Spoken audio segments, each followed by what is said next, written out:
In the late 1960s and early 70s, AMC was doing the impossible.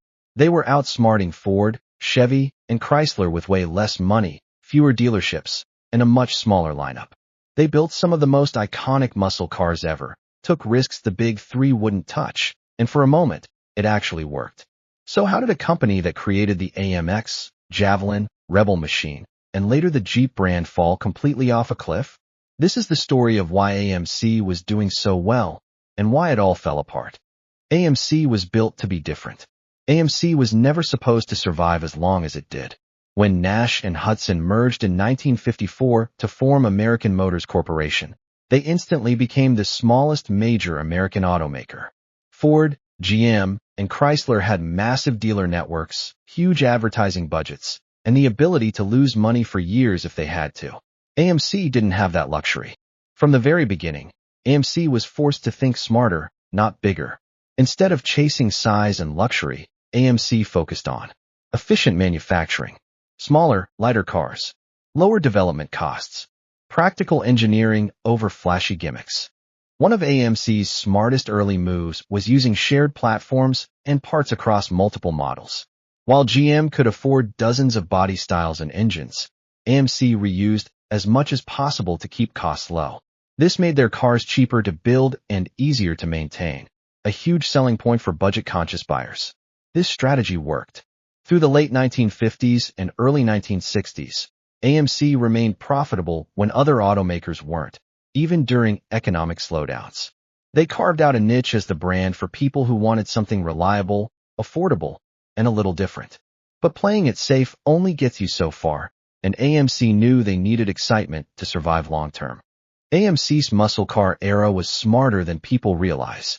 When muscle cars took over America in the mid to late 1960s, AMC initially hesitated.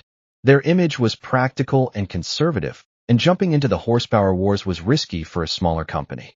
But once AMC committed, they did it their own way. Instead of flooding the market with dozens of trims, AMC focused on a few well-engineered performance cars. AMC AMX, a radical, short-wheelbase two-seat muscle car that went straight after the Corvette. Javelin, a legit Mustang and Camaro competitor with cleaner styling and better balance. Rebel Machine, a factory-built street brawler at a time when many brands were still holding back. AMC also took racing seriously.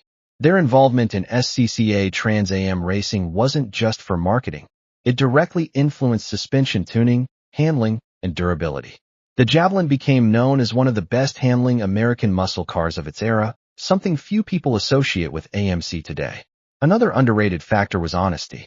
While other brands played games with horsepower ratings, AMC was known for conservative and realistic numbers, which earned them trust among enthusiasts.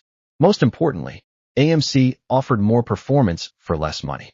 You could walk into a dealership and get big V8 power, aggressive styling, and real performance without paying Mustang or Camaro prices. For a brief moment, AMC wasn't the underdog. They were a serious threat. AMC predicted the compact car revolution. This is where AMC was actually ahead of almost everyone else. Long before the oil crisis made fuel economy a national obsession, AMC was already investing heavily in compact and subcompact cars. They saw what was coming: rising fuel prices, growing cities, and buyers who didn't want massive land yachts anymore. Cars like the Rambler American, Hornet, and Gremlin weren't just cheap throwaways. They were well-packaged, durable, and efficient for their time. AMC even experimented with lighter materials and simplified interiors to reduce weight and cost. When the 1973 oil crisis hit, AMC suddenly looked like a genius. While GM and Ford scrambled to downsize massive platforms, AMC already had cars ready to sell. Sales jumped, and for a short period, AMC gained real market share. Even the Pacer, as strange as it looked, was based on forward-thinking ideas. Wide track for stability, massive glass for visibility, designed around future powertrains. The problem wasn't innovation, it was execution. The Pacer became heavier than planned, and once again AMC didn't have the money to properly refine it. Instead of being seen as futuristic, it became a cultural punchline. Still, AMC deserves credit for seeing the future before the industry was forced into it. So what went wrong? This is where everything starts to fall apart. 1. No money equals no safety net. AMC was surviving, but barely. They didn't have the massive cash reserves Ford or GM had, so one bad decision hit harder. 2. Emissions and regulations crushed performance. New emissions laws killed horsepower across the industry, but AMC felt it worse. Their muscle cars lost their edge just as their reputation was built on performance. 3. The Pacer hurt their image. The AMC Pacer was innovative, but it became a joke. Heavy, awkward-looking, and misunderstood, it damaged AMC's reputation at a time when image mattered more than ever. 4. Too many directions, not enough focus. AMC tried to build economy cars, compete in muscle, stay affordable, and stay innovative.